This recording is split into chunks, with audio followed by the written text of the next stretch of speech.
Binance trading চলে গেছে, TMT NFT চলে গেল এলএফজি।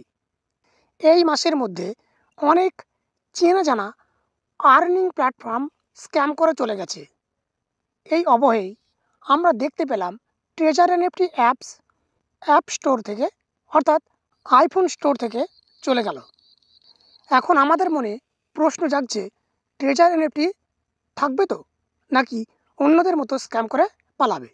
চলুন আমরা বিস্তারিত আলোচনা করি। চ্যানেলে নতুন হলে অবশ্যই চ্যানেলটিকে সাবস্ক্রাইব করতে ভুলবেন না। আমাদের চ্যানেলে বিভিন্ন আর্নিং প্ল্যাটফর্মের রিভিউ সহ বিভিন্ন টেক রিলেটেড ইনফরমেটিভ ভিডিও পেয়ে যাবেন।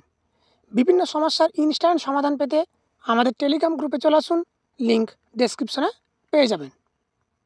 বিভিন্ন প্ল্যাটফর্ম যখন স্ক্যাম করে পালাচ্ছে, তখন আমাদের কাছে খুঁটি হয়ে দাঁড়িয়েছে treasure NFT. TMT NFT, LFG, Binance ট্রেডিংয়ে যে টাকাটা আপনি হারিয়েছেন, 90% লোকের তার ট্রেজার এনএফটি থেকে ইনকাম করা টাকা। তাই ওই টাকাটা হারালেও আমাদের গায়ে তেমনভাবে লাগেনি। যখন অন্য প্ল্যাটফর্মে টাকা ইনকাম করছিলাম, তখন আমরা ট্রেজার এনএফটিকে গুরুত্ব দেওয়া কমিয়ে দিয়েছিলাম। কিন্তু যখন সবাই পালালো, তখন আবার আমরা ট্রেজার এনএফটিতে ফিরে এলাম, গুরুত্ব দিতে শুরু করলাম, মানতে শুরু করলাম treasure NFT is the best earning platform.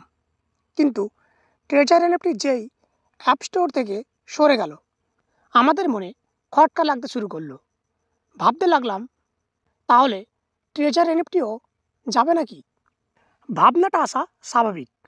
বড় বড় লিডাররা পর্যন্ত ভাবছে।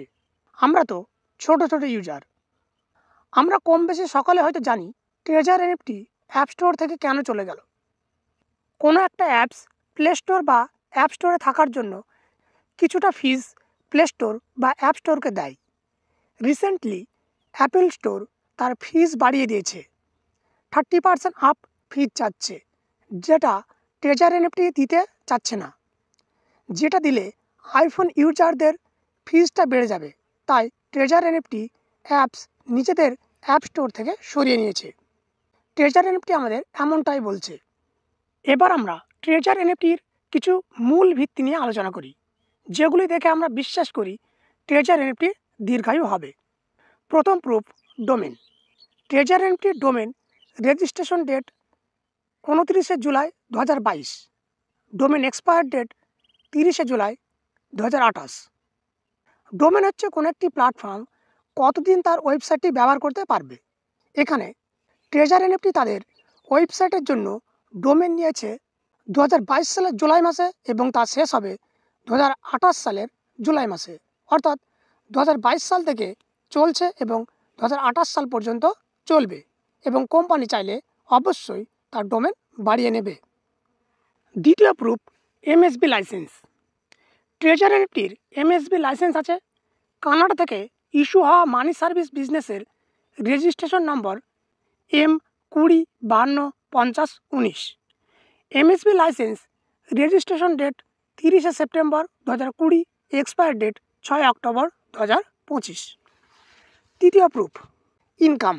কোম্পানি আপনাকে লিমিটেড ইনকাম দিচ্ছে, অন্য প্ল্যাটফর্মের মতো টাকা ঢেলে দিচ্ছে না।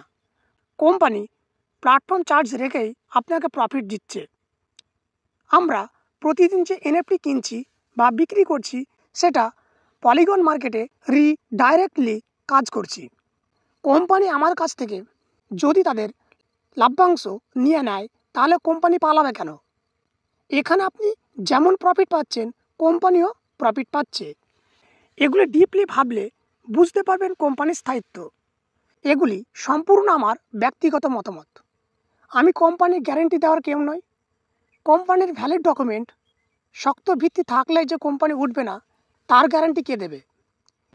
টিএমটি এনএফটি আমাদের চোখে আঙুল দিয়ে দেখিয়ে দিয়ে গেল প্লে স্টোরে, অ্যাপ স্টোরে অ্যাপস থাকলেই যে স্ক্যাম করবে না, তার গ্যারান্টি নেই। অনলাইন মার্কেটে কাজ করতে চাইলে আপনাকে রিস্ক নিতেই হবে। চলুন, যদি ট্রেজার এনএফটিতে কেউ কাজ করতে চান, ডেসক্রিপশনে আমার রেফারেল লিঙ্ক পেয়ে যাবেন, ব্যবহার করতে পারেন। যে কোনো সমস্যার জন্য আমাদের টেলিগ্রাম গ্রুপে আসুন, সমস্ত রকম সহায়তা পেয়ে যাবেন।